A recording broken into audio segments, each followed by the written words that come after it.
नमस्कार, मी राहुल कुलकर्णी. एबीपी माझामध्ये जगभरातल्या सर्व प्रेक्षकांचं स्वागत आहे. भ्रष्टाचाराच्या आरोपावरून जेलमध्ये गेल्यानंतर श्री छगन भुजबळ हे जेलच्या बाहेर आले तेव्हापासून त्यांच्या वेशभूषेमध्ये एक गोष्ट कॉमन आहे, जी पूर्वी मफलर होती, पण आता त्यांची पांढरी दाढी. आणि त्यांच्या पांढऱ्या दाढीचं इंगित हे त्यांच्या वयाबरोबर जसं आहे तसंच त्यांच्या राजकारणातल्या अनुभवाबरोबर आहे. आणि तो अनुभव इतका मोठा आहे की त्यांना बरोबर माहिती आहे की कुठल्या वेळेला काय बोललं पाहिजे. नगर जिल्ह्यामध्ये जी ओबीसी समाजाची सभा झाली त्या सभेच्या समारोपाच्या प्रसंगी त्यांनी हे घोषित केलं की आपण अंबडची जी पहिली ओबीसीची सभा झाली त्याच्या आदल्या दिवशी म्हणजे 16 तारखेलाच राज्य मंत्रिमंडळातल्या सदस्यत्वाचा राजीनामा दिलेला आहे. आणि ते सांगितल्याबरोबर पुढचं त्यांचं असं वाक्य होतं, परंतु हा राजीनामा दिला आहे हे तुम्ही सांगू नका, असं मुख्यमंत्री आणि उपमुख्यमंत्री म्हणाले. म्हणजे कुठले उपमुख्यमंत्री? तर श्री देवेंद्र फडणवीस म्हणाले असं आहेत, कारण त्यांच्या पक्षामध्ये तर त्यांचे सहकारीच वरिष्ठ हे पक्षाचे प्रमुख आहेत. श्री देवेंद्र फडणवीस यांना ज्या वेळेला या राजीनाम्याबद्दल विचारलं गेलं त्यावेळेला ते असं म्हणाले की मला हे माहिती नाहीये, पण हे मुख्यमंत्रीच अधिक सांगू शकतात की छगन भुजबळ यांनी केव्हा राजीनामा दिला होता. आणि त्यांचं पुढचं वाक्य असं होतं की छगन भुजबळ यांचा राजीनामा मुख्यमंत्री किंवा आम्ही कुणीच स्वीकारलेला नाही. आणि म्हणून प्रश्न असा उपस्थित होतो की श्री छगन भुजबळ यांनी आपण जो दिलेला राजीनामा आहे तो या प्रसंगाला घोषित करून एकाच वाक्यामध्ये किती पक्षी मारले. मुद्दा क्रमांक 1, छगन भुजबळ हे राज्य मंत्रिमंडळातले सदस्य आहेत. त्यांनी मंत्रिपदाची शपथ घेतली त्याच वेळेला राज्यघटनेला अनुसरून वर्तन करणं अपेक्षित होतं, परंतु त्यांनी श्री मनोज जरांगे यांच्याबरोबरचा जो वाद आहे तो वैयक्तिक पातळीवरती नेला. आणि अर्थात त्यांचं जे ओबीसी समाजाबद्दलचं आजवरचं राजकारण आहे की ज्या राजकारणापोटीच त्याने 1991 साली तेव्हाच्या शिवसेनेला, की जी शिवसेना एक टेरर होती, त्या शिवसेनेला सोडून शरद पवार यांच्या उपस्थिती असलेल्या काँग्रेसमध्ये प्रवेश केला होता. नागपूरमध्ये ते 9 आमदारांसह शिवसेना सोडून बाहेर पडले होते आणि त्यानंतरचा बराच प्रसंग त्यांच्या अगदी बंगल्यावरती पण हल्ला झाला होता. आणि ते आपल्या अनेक मुलाखतीमध्ये सांगतात की त्यांचा जीव सुद्धा त्यावेळेला गेला होता. त्यामुळे ओबीसी राजकारणातला एक असा नेता की ज्याची शिवसेना सोडेपर्यंत तो एक माळी समाजाचा नेता आहे, मूळचा नाशिकचा तरुण होता की जो मुंबईमध्ये महापौर आणि थेट नंतर आमदार वगैरे झाला. तर अशा नेत्याची ओबीसी समाजातला नेता अशी जी ओळख आहे ती हळूहळू एस्टॅब्लिश होत गेलेली आहे.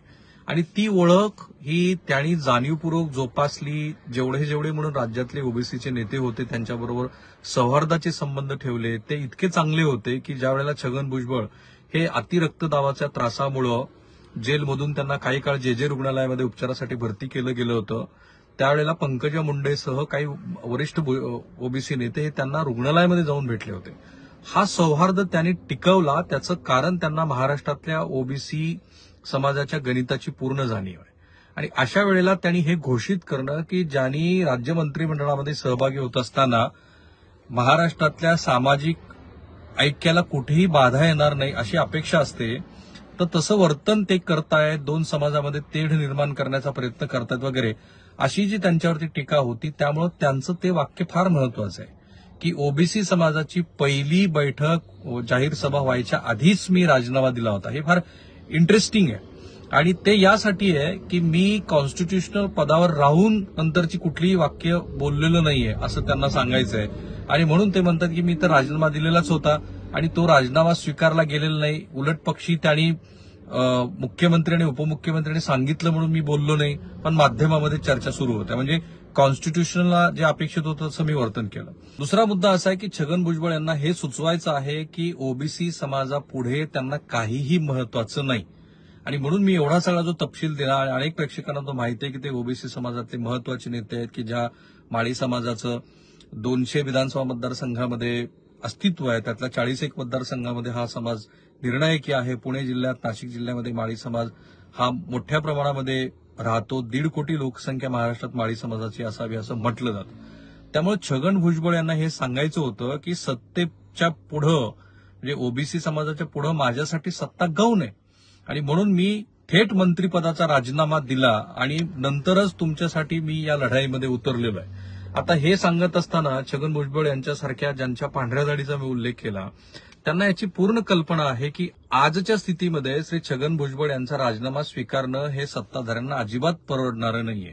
आणि म्हणूनच आपल्या भाषणामध्ये ते सत्ताधारी मंडळींना सुद्धा सांगतायत की तुम्ही म्हणजे जे दोन संजय शिरसाट आणि संजय गायकवाड या दोघांनी छगन भुजबळ यांच्याबद्दल काहीशी अपशब्द असलेली भाषा वापरली, त्यांची मंत्रिमंडळातनं हकालपट्टी केली पाहिजे वगैरे ते सांगितलं, तो त्यांनाही इशारा आहे की हे तुम्ही मला काय सांगत आहात की मी सत्तेला चिटकून आहे वगैरे वगैरे.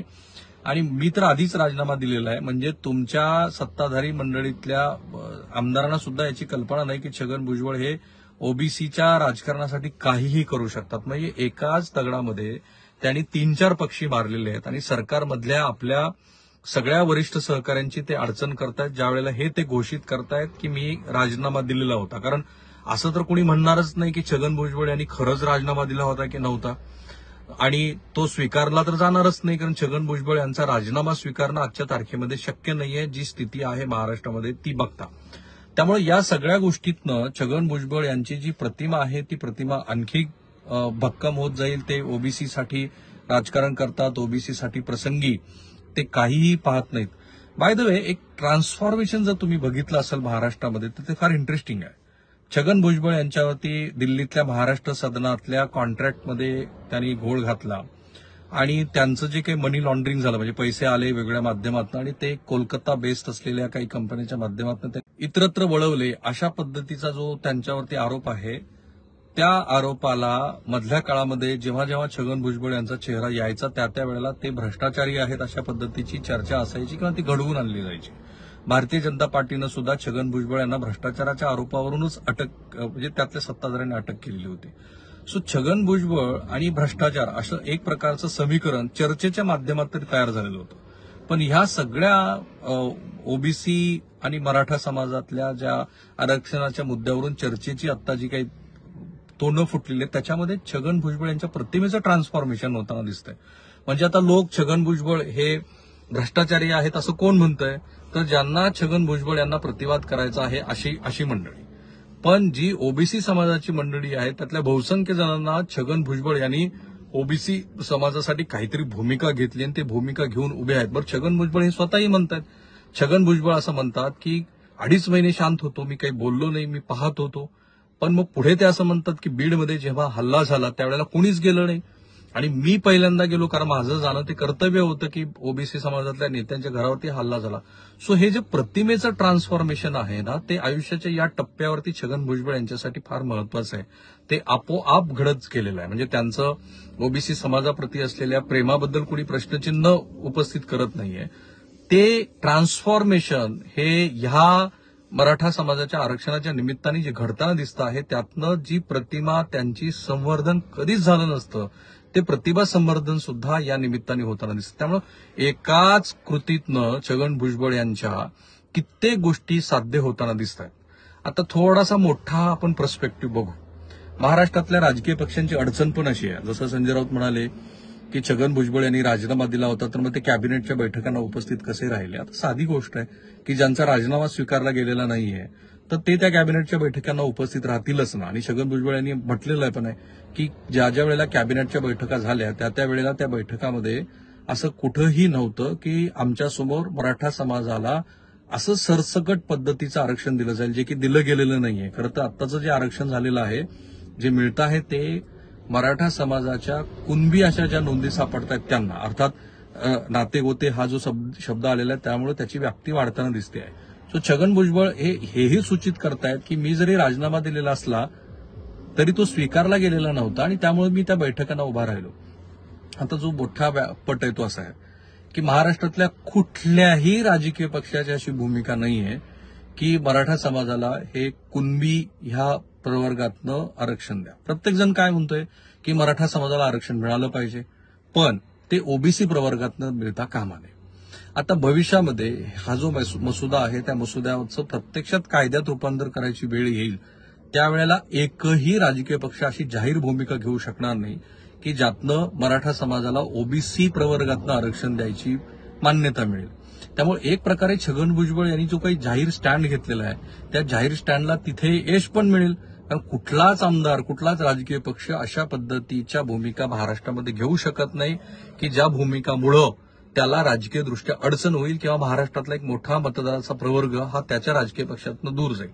आणि भविष्यामध्ये अशा कुठल्याही घडामोडी घडल्या तर तो अंतिमतः एका अशा नेत्यानं घेतलेल्या भूमिकेचा विजय असेल की ज्या भूमिका ह्या ओबीसी समाजातल्या सगळ्या 18 पगड बलुतेदार जातीच्या दृष्टीनं अनेक अर्थांनी महत्वाच्या आहेत. बहुतेक जणांना असं वाटतं ओबीसी समाजातल्या की जे काही राजकीय आरक्षण आपल्याला या आरक्षणाच्या निमित्ताने मिळत होतं ते आता संपलेलं आहे.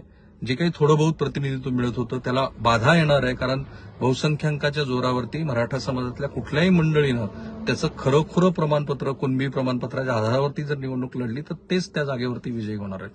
अशा सगळ्या अस्वस्थतेला छगन भुजबळ यांनी तोंड फोडलेलं आहे आणि योग्य वेळेला त्यांनी सांगितलं आहे की मी राजीनामा तेव्हाच दिलेला होता, म्हणजे घटनेचं उल्लंघन नाही, म्हणजे मला ओबीसीच्या पुढे कुठल्याही सत्तेची लालसा नाही, म्हणजे छगन भुजबळ यांची जी आजपर्यंतची प्रतिमा होती त्याचंही व्यवस्थित संवर्धन झालंय.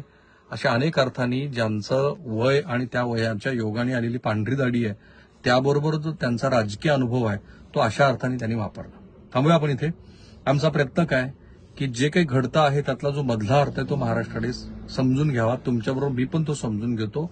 बऱ्याच वेळेला काही मुद्दे सुटलेले असू शकतात, पण मधल्या वेळीचं वैशिष्ट्य असं आहे की आपण हे जे अर्थ समजून सांगत आहोत ते महाराष्ट्रातलं प्रेक्षक भरभरून पाहतोय. मी आणि एबीपी माझा सर्व सोशल मीडियावरती आहोत. आम्हाला फॉलो करायला लागा आणि त्यासोबतच या व्हिडिओच्या कमेंट बॉक्समध्ये जर तुम्हाला काही महत्वाचे मुद्दे राहिलेत असं वाटत असेल तर ते जरूर तुम्ही आम्हाला पोस्ट करून कळवा. थांबूया आपण इथे. एबीपी माझा, उघडा डोळे बघा नीट.